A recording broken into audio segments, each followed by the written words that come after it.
안식 후 첫날은 주일이에요. 그 일요일이죠. 그러니까 유대인에게서 안식은 언제예요?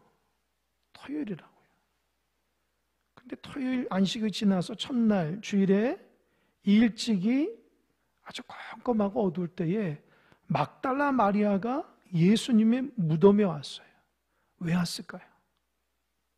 여러분 왜 왔을까요? 예수님 몸에 향품 바르려고.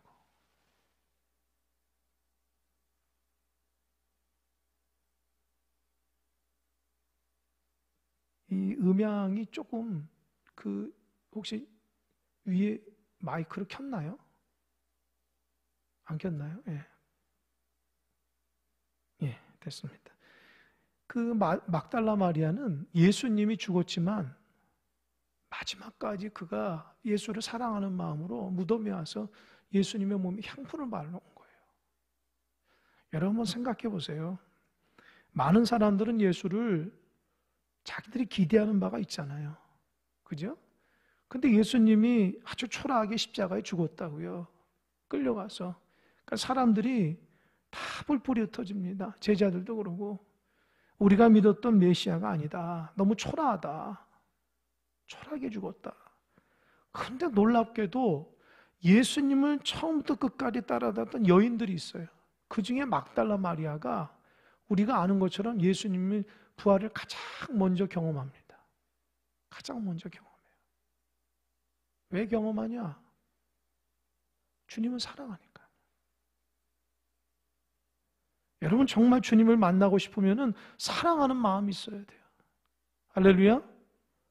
사랑해야 돼요. 사랑하지 않는데 어떻게 주님을 만나요? 예전에 어느 목사님이 미국에서 목회하는데 그분이 간증을 들은 적이 있어요. 그분은 교회하고 사택하고 좀 멀었나 봐요. 한 몇십 분 차를 타고 가야 된다나 봐요. 근데 미국은 그 눈이 오면 어마어마하게 온다는 거예요. 그런데 그 새벽 기도를 가려고 차를 탁 탔는데 차가 안 가더라는 거예요. 눈이 너무 많이 와서.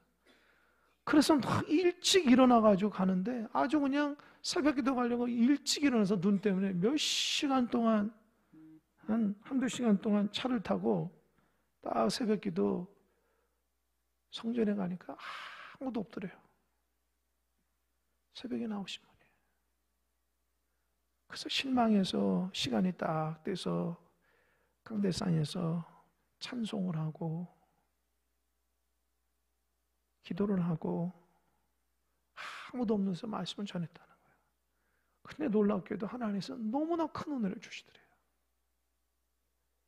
하나님이 내가 너를 사랑한다. 내가 너 마음을 안다.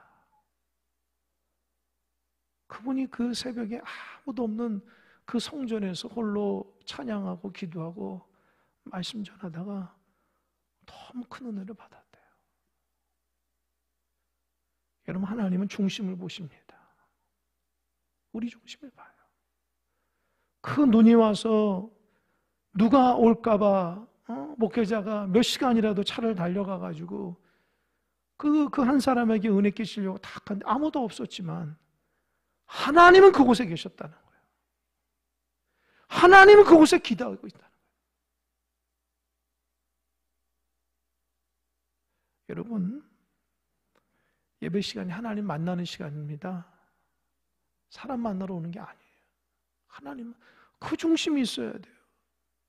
우리가 왜 예배 생활을 못하는 이유가 사람 만나기 때문에요. 하나님 만나려고 하는 마음이 아니라 다른 마음이 있으면 예배 시간 못 나오게 되는 거예요. 여러분 하나님을 끝까지 사랑하는 여러분 되시길 바랍니다.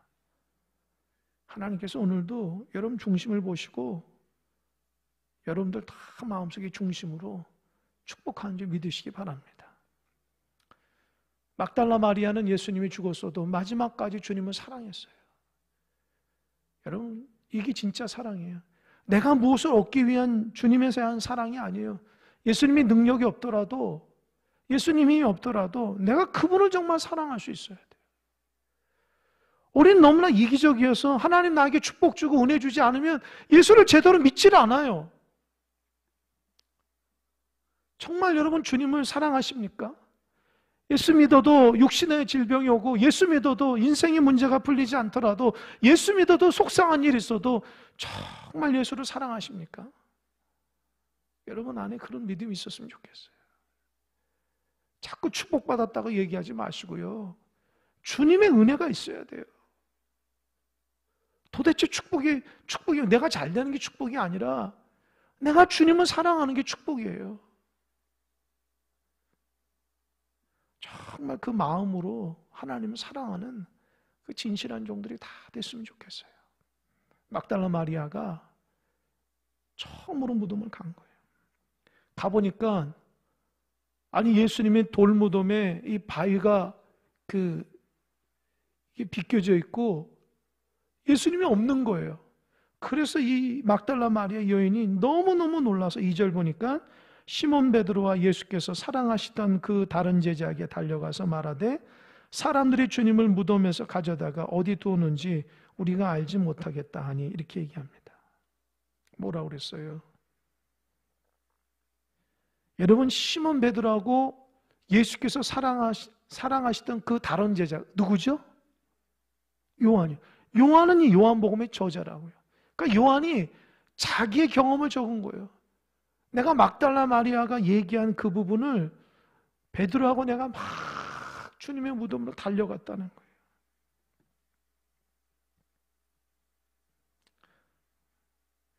(3절을) 보니까 베드로와 그 다른 제자가 나가서 무덤으로 갈새 무덤으로 막 갑니다.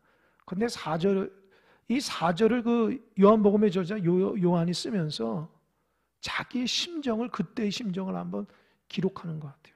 4절 보세요. 둘이 같이 다름질하더니 그 다른 제자가 베드로보다 더 빨리 달려가서 먼저 무덤에 이르러 이렇게 얘기합니다. 둘이 같이 막 다름질하는데 그 다른 제자가 베드로보다 더 빨리 달려갔다. 그 요한이 베드로보다 훨씬 빠르게 달려갔다는 거예요. 왜요?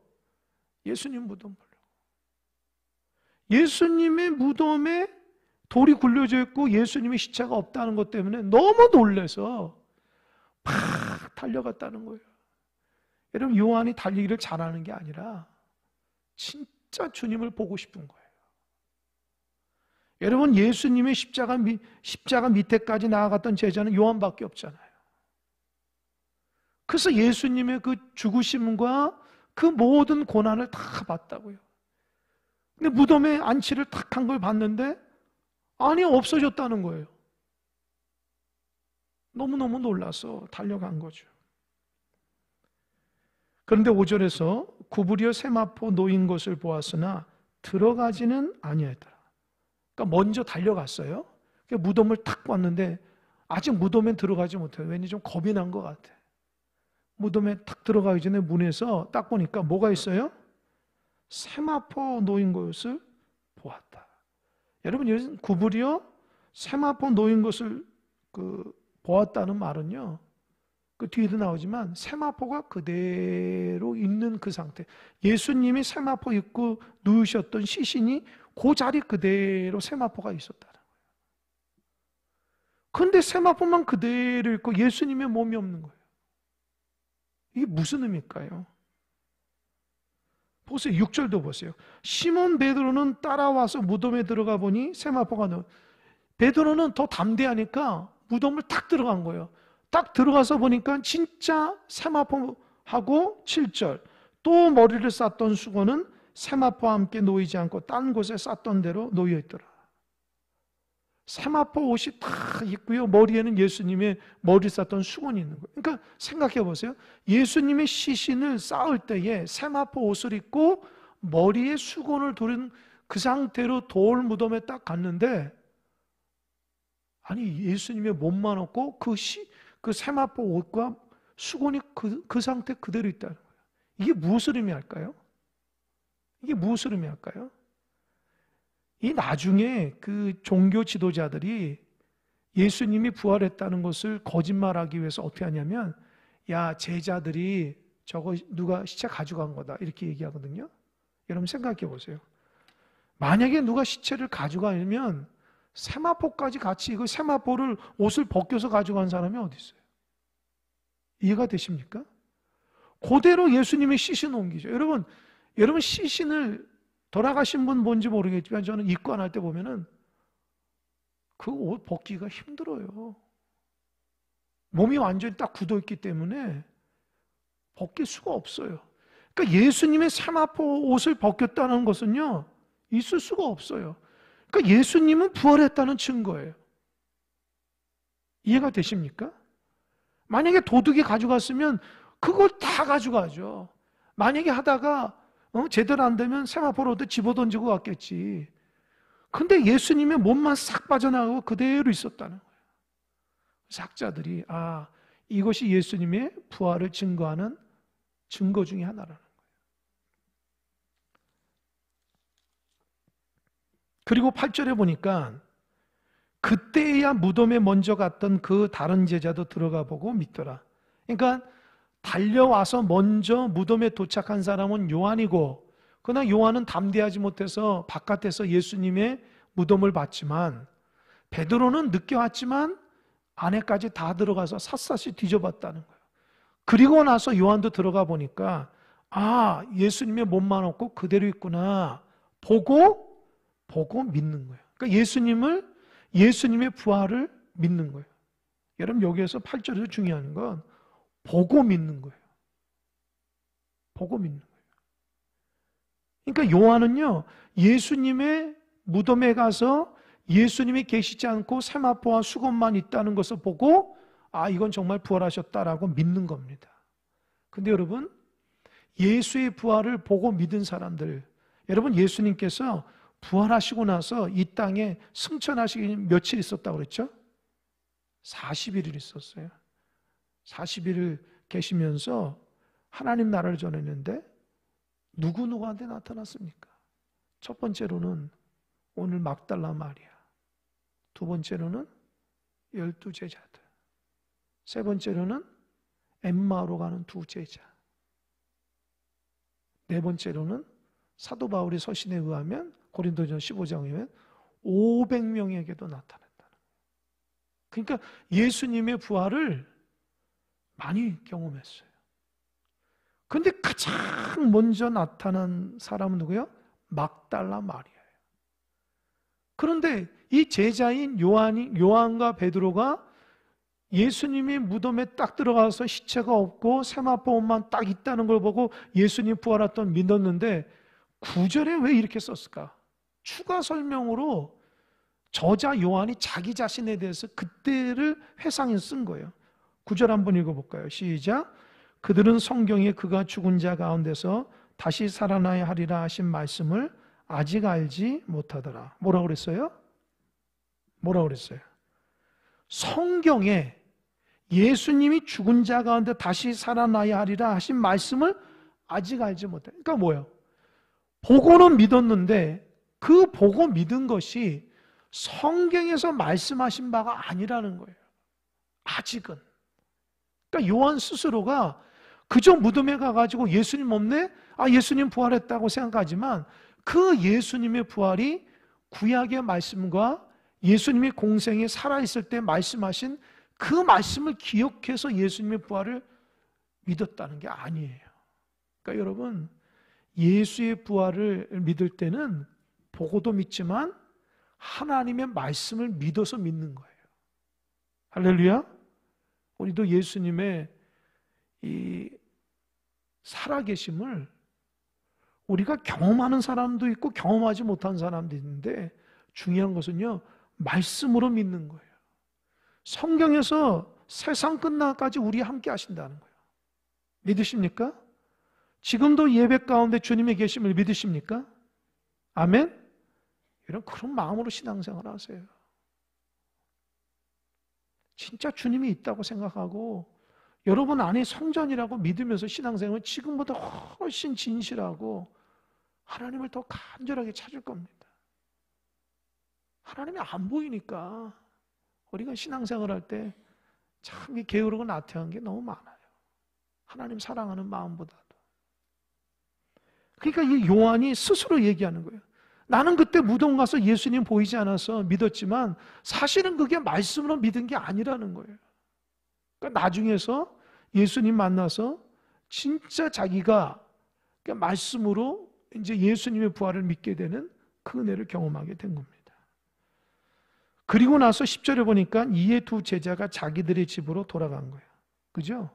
두 제자는 자기들의 집으로 돌아갔어요. 이제 예수님이 보이지 않으니까 돌아가. 그럼 누가 남았어요? 누구만 남았어요? 막달라 마리아. 보세요. 11절. 마리아는 무덤 밖에 서서 울고 있더니 울면서 구부려 무덤 안을 들여다보니. 왜 마리아는 울었을까요? 아직도 마리아는요, 부활하셨다고 믿지 못하고 누가 예수님의 시체를 가져갔다고 생각하면 너무너무 속상한 거예요. 제자들은요, 아, 그래, 예수님이 살아났네 하고 그냥 가버려요. 그러나 마리아는요, 무덤을 떠나지 않는 거예요. 예수님 어디 갔지? 혹시 돌아오진 않나? 아니면 누가 알려주기라도 하는지 기다립니다, 울면서. 여러분, 그 울고 있을 때 주님이 나타나셨어요. 여러분, 막달라 마리아는요, 7 귀신 들린 여인이에요. 여러분, 7 귀신 들렸다는 게 무슨 말일까요? 자기 인격이 완전히 파탄 나가지고 어찌할 바를 몰라요. 자기 삶이 아니에요. 제가 어젠가 이렇게 어느 영상을 보는데 어떤 여인이 자기가 몸이 아파가지고 막 죽으려고 하는데 그냥 어느 그 신이 자기 마음속에 쏙 들어왔다는 거예요. 그러면서 그 안에서 자꾸 뭐라 얘기하는데 그 여인은 자기 안에 신이 들어왔다고 해서 신이 시키는 대로 다 한다는 거예요. 그래서 정말 그 백혈병으로 죽어가려고 했던 그 여자가 극적으로 살아나오니까 더욱더 자기 마음속에 있는 악한 영이 탁 들어와가지고 주인 노릇하는데 얼마나 웃긴지 알았어요?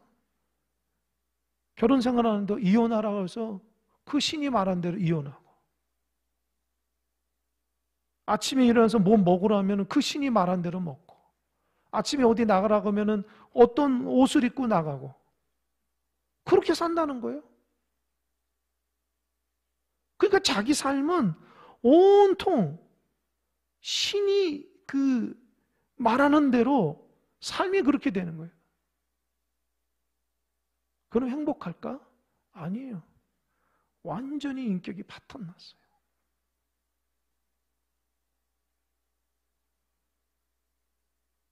여러분 보세요.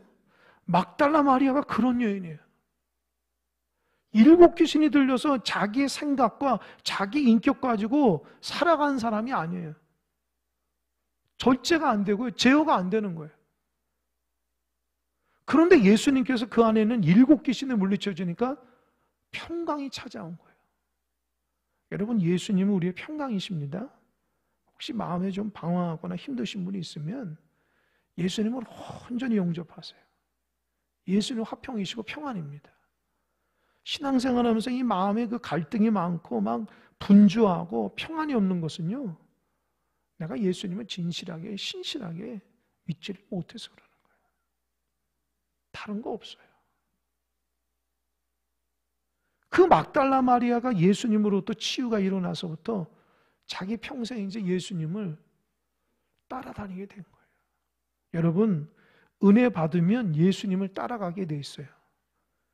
예수님 사랑하라 말하지 않더라도요, 예수님의 그 은혜를 경험하는 사람은요, 평생을 믿음으로 걸어갈 수 있어요. 저는 어렸을 때 그런 사람을 많이 봤어요. 진짜 예수님 통해서 인생이 변화된 사람 많이 봤다고요.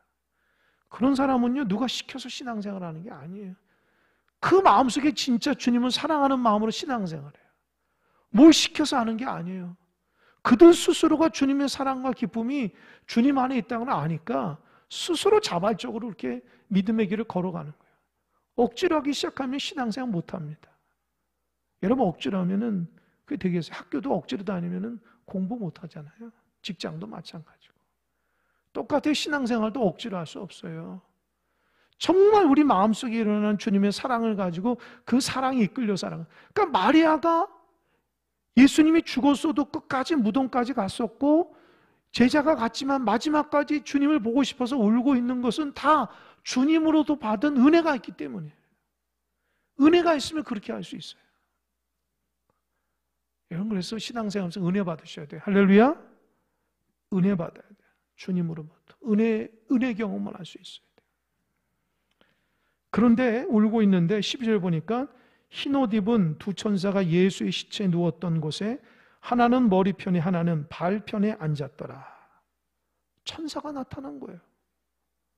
두 천사가 나타났어요. 그러면서 천사가 얘기합니다. 13절 천사들이 이르되 여자여 어찌하여 우느냐 이르되 사람들이 내 주님을 옮겼다가 어디 두었는지 내가 알지 못함이니이다. 지금 예수님의 십체가 없어져서 누가 가져간 것 때문에 내가 속상해서 울고 있습니다 라고 천사한테 얘기하는 거예요. 그랬더니 천사가 뭐라고 그래요? 14절 한번 읽어볼까요? 시작. 이 말을 하고 뒤로 돌이켜 예수께서 서 계신 것을 보았으나 예수이신 줄을 알지 못하더라. 여러분 부활하신 주님이 처음으로 나타난 사람이 막달라 마리아예요. 할렐루야. 사랑하기 때문에 그래요. 여러분 누가 예수님 만나요? 사랑하는 사람이 만나는 거예요. 갈급한 사람이 만나는 거예요.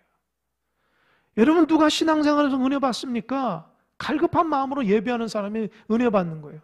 갈급함이 없는데 어떻게 하나님께서 은혜를 베풀어줘요? 기도 제목이 없는데 어떻게 기도를 하냐고요?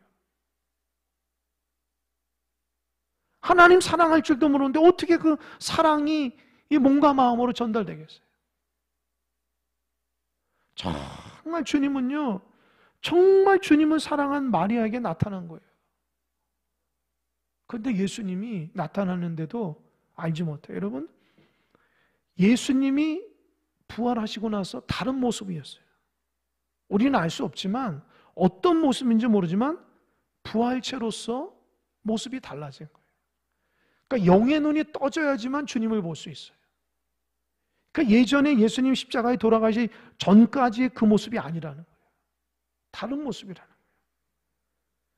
그러니까 예수님이 뭐라고 그러죠? 15절 예수께서 이르시되 여자여 어찌하여 울며 누구를 찾느냐 하시니 마리아는 그가 동산지기인 줄 알고 이르되 주여 당신이 옮겼거든 어디 두었는지 내게 이르소서 그리하면 내가 가져가리다. 예수님이 말씀하시는데 동산지기인지 안 거예요. 그 동산지기에서 뭐라고 얘기했죠? 제발 예수님 어디에 둔지 얘기 내가 가져오겠다고. 이해되십니까? 예수님을 내가 만나러 간다는 거예요. 그러니까 마리아가 정말 예수님을 사랑했다는 것을 알 수 있어요. 여러분, 우리가 신앙생활을 하면서 주님을 사랑하는 줄 이런 데서 드러나는 거예요. 정말 어렵고 힘들 때에 진짜 주님을 찾을 수 있는 사람이 그게 하나님의 사람이거든요. 한결같은 마음. 그러니까 예수님이 왜 울고 있냐 얘기를 해도 예수님 모르니까 동산지기인지 나 주님의 시체를 찾아야 되는데 좀 얘기해달라 그렇게 얘기해요. 동산지기 그러니까 가져간 줄 알고 그때에 주께서 이런 얘기합니다.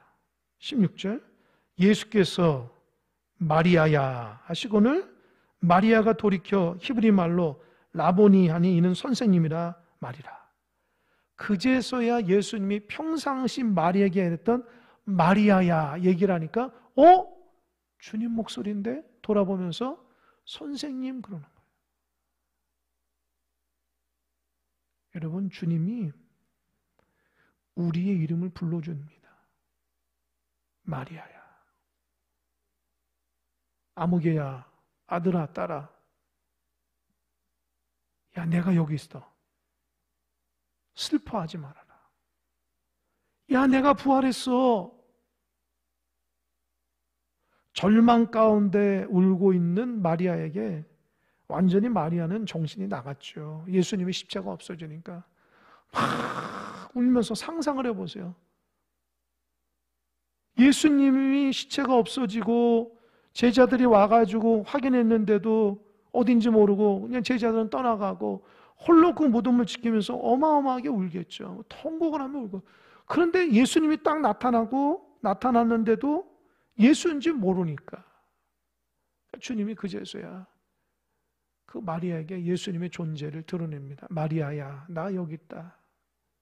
그제서야 주님께 선생님이라고 고백을 하는 거예요. 정말 여러분 이 부분이 평생 마리아가 나중에 어떻게 살았는 줄 아는 거예요. 마리아는 평생 부활하신 주님을 처음 만났기 때문에 평생을 죽을 때까지 부활하신 주님 잊을 수가 없어요.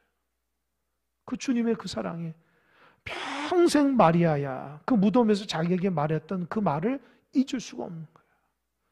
여러분도 어떤 모양으로 예수님 만난지 모르지만요, 주님 처음 만났던 감격을 잊어버리지 않기를 바랍니다. 아들아, 딸아, 내가 너와 함께한다. 그거 잊어버리면 안 돼요. 그거 잊어버리면 형편없는 사람 되어버립니다. 그 주님께서 나를 살리시고 나를 붙잡아 주시고 내가 절망할 때에 나에게 오셔서 아들아 딸아 했던 그 음성을 잃어버리면 안 돼요. 마리아는 그거 가지고 평생 살아간 거예요. 그러면서 주님이 마리아에게 이렇게 얘기합니다. 17절인데 17절이 제일 중요합니다. 17절 다 같이 읽겠습니다. 시작. 예수께서 이르시되 나를 붙들지 말라. 내가 아직 아버지께로 올라가지 아니하였노라. 너는 내 형제들에게 가서 이르되 내가 내 아버지고 너희 아버지 내 하나님 곧 너희 하나님께로 올라간다 하라 하시니. 여러분 보세요. 예수님 뭐라고 그랬어요? 나를 붙들지 말라는 거예요. 이게 무슨 말일까요? 마리아가 예수님을 너무너무 보고 싶어서 예수님을 딱 잡으려는 순간 나를 붙들지 말라는 거예요. 왜요? 예수님은 평상시 십자가에 달리기 전에 예수가 아니었어요. 부활하신 예수예요. 그래서 나를 붙잡고 나를 육체적인 사람으로 생각하지 말라는 거예요. 예수님 부활하셨다는 거예요. 그리고 이 땅 가운데 40일 동안 하나님 나라 선포하고 승천하기 전까지니까 예수님을 육체로 생각하지 말라는 거예요. 그러니까 나중에 이 마리아가 여기에서 나중에 깨달을 거예요. 아, 내가 육체로만 생각했는데 예수님이 부활하셨다는 걸 나중에 알게 되죠. 그러면서 이 부활하고 나서 여러분 예수님이 이 17절에서 말이 좀 달라져요. 보세요. 나를 붙들지 말라 내가 아직 아버지께로 올라가지 아니하였노라 라고 하면서 이 마리아에게 첫 번째 사명을 줍니다. 뭐라고 했죠? 따라해보세요. 너는 내 형제들에게 가서 이르되. 따라해보세요. 너는 내 형제들에게 가라. 그게 뭐예요? 부활을 증거하라는 거예요. 나 붙들지 말고 빨리 가서 사람들에게 예수의 부활을 증거하라는 거예요. 여러분, 부활하신 주님이 나타나는 곳마다 공통적인 말씀이 있어요. 너 부활의 증인이 돼. 할렐루야. 여러분, 예수님을 인격적으로 믿고 신앙생활하면요, 잘 들으십시오. 예수 부활의 증인이 돼야 돼요. 근데 우리가 그걸 안 해. 예수님 만난 것을 부끄럽게 생각하는 사람도 있어. 자꾸 감추려고 그래. 왜요? 내가 크리스찬이고 직분자면은 세상 사람 나 깨워주지 않을 것 같으니까. 내가 크리스찬이라면 정직하고 진실해야 되니까 손해볼까 봐 그런 얘기를 안 한다고요. 여러분 예수를 왜 밉니까? 왜 믿어요? 내가 세상에서 뭐 하나 더 얻기 위해서 예수 이름 드러내지 않고 살아간다면 우리가 예수를 믿을 필요가 뭐가 있어요? 여러분 잘 생각해 보세요. 너는 내 형제들에 가서 부활의 증인이 되라는 거예요. 내가 예수를 만났으면요, 내가 만난 고백들을, 내가 만난 경험들을 얘기해야 돼요. 이게 전도라는 거예요.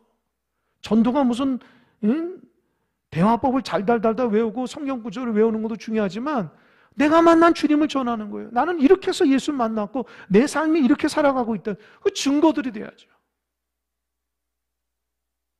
그러면 초대교회 성도들은요, 부활하신 주님을 만나가면 모두 다 전도하는 일에 열정을 냈어요. 근데 우리는 어때요? 전도 안 한다. 여러분 몇 년 동안 한 명이라도 전도해 보신 분이 있는지 모르겠어요.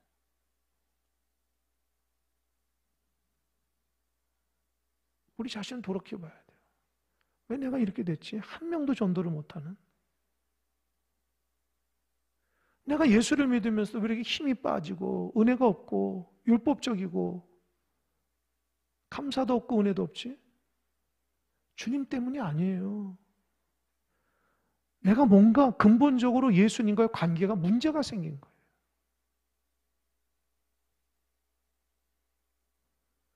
내가 예수님 믿는 태도가 문제가 있는 거예요. 내가 주님을 사랑하는 데가 지금 문제가 있는 거예요. 자꾸 종교적인 거 돼버리네요, 신앙생활이. 그러니까 조금만 힘들면 그냥 넘어지게 되는 거예요. 주의 사랑이 그거를 넘을 수 있는 만큼의 은혜가 없는 거예요. 그러니까 생각해 보세요. 우리가 평생 신앙의 삶을 살아가잖아요. 그죠? 그 신앙의 삶을 살아가기 위한 태도가 중요한데 주님을 향한 태도가 처음부터 잘못된 사람들은 마지막까지 그 태도를 유지할 수 있을까요?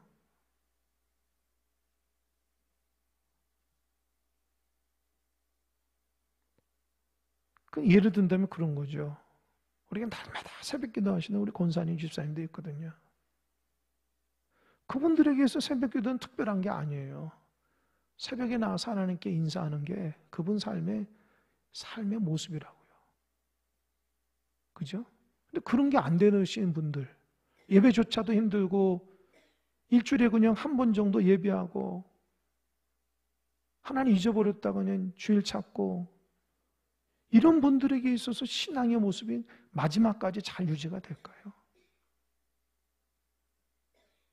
그냥 교회 나오는 것으로만 자기 삶을 위안을 찾고 그냥 무병장수하고 세상에서 잘 되고 그런 거로만 평안으로 찾는 사람들에게 있어서 내가 정말 마지막까지 주님의 그 사랑을 끝까지 유지할 수 있을까?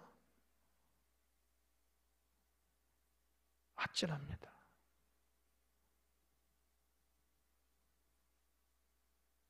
그런 사람들에게는 한때 열정은 있을 수 있지만 유지가 안 되는 거예요. 왜요? 근본적으로 주님을 사랑하지 않기 때문에. 그러니까 주님을 만나는 태도가 너는 내 형제에 가서 전하라는 것은 내가 받은 은혜를 그대로 나누는 거예요. 이거를 남에게 전하는 거 내가 삶을 살아가는데 그 무슨 고민하게 되고 그 무슨 막 계획하게 되고 그 누구를 막 이런 생각을 가지고 전도하거나 주변 사람들을 대하면요 한 사람도 전도를 못하는 거예요. 내가 주님을 만난 그 감격 그거 받은 그대로 살아가야 돼요.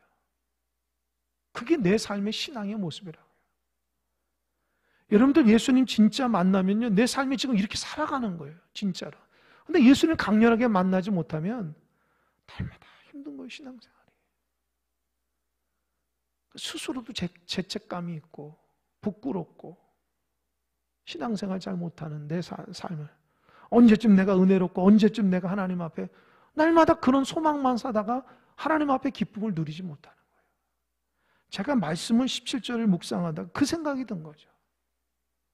처음 예수님 만난 마리아에게 부활하신 너 가서 형제들에게 전해. 나 붙들지 말고 너 받은 은혜 가서 전해. 은혜가 있어야 되겠다는 거예요. 그리고 두 번째 보세요. 여러분 보세요. 너는 누구 형제라고 그랬어요? 누구 형제? 내가 누구예요? 예수님 형제. 여러분, 예수님은요, 제자들에게 스승과 제자였는데 이제는 형제라고 불러요. 또 보세요. 이르되 내가 내 아버지, 내 아버지는 누구예요? 예수님 아버지죠. 그러면 곧 너희 아버지, 내 하나님 곧 너희 하나님께로 올라간다. 그러니까 예수님이 부활하시고 나서 언어가 달라졌어요. 예수님 부활하시기 전까지는 스승과 제자의 삶을 살아가는데 예수님 십자가에서 죽으시고 부활하시고 나서 어떻게 됐어요? 형제가 돼버린 거예요. 관계가 새로운 관계가 된 거예요. 내 아버지고 너희 아버지인 거예요. 예수와 제자가 형제가 돼버린 거예요. 하나가 돼버린 거예요. 할렐루야. 이게 예수님의 부활의 의미예요. 예수님이 부활하셨다. 나에게 무슨 의미가 있나? 예수님의 아버지가 내 아버지가 돼버린 거예요. 예수님과 내가 형제 관계로 관계가 새로워지는 거예요. 여러분 이거 잊어버리면 안 돼요. 그래서 내가 부활하신 주님을 만나잖아요. 그런 관계가 새로워지는 거예요. 하나님과 나가 이렇게 이런 관계가 아니고요. 하나의 관계가 돼버리는 거예요. 아, 제가 깨달음이 왔어요. 그래, 예수님의 부활은 단순히 나를 영원스럽게 하는 그런 율법적이고 규범적인 것이 아니라 예수님과 내가 형제가 됐구나. 하나 아버지를 믿게 됐구나. 예수님의 부활로 인해서 차원이 다른 존재가 된 거예요. 여러분 부활하신 주님 얼마나 감사해요. 하나님을 아버지라 할 수 있는 거예요. 예수님을 형제라고 할 수 있는 거라고.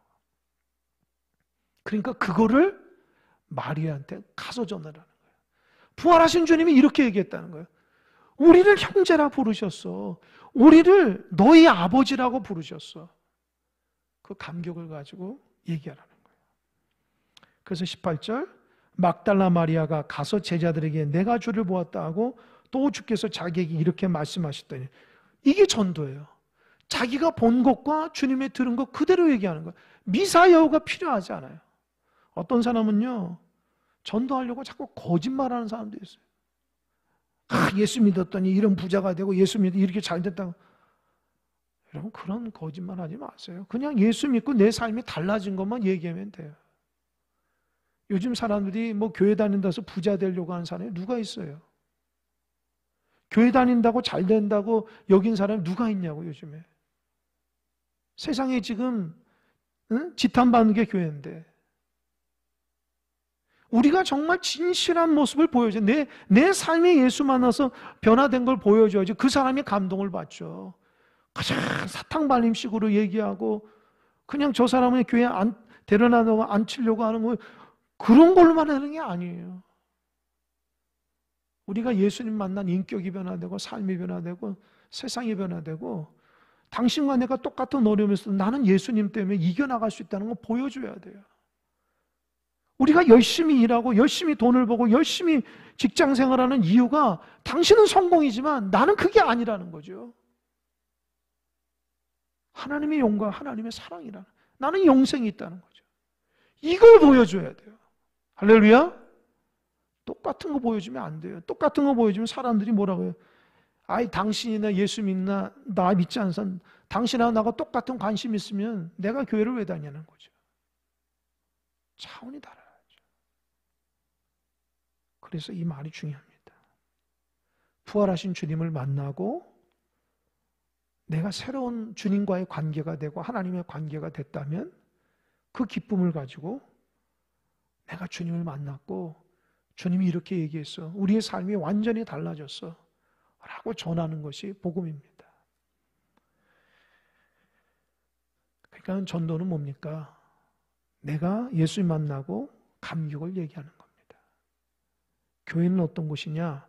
예수 만나서 나가서 그 은혜 가운데 살아가는 게 교회예요.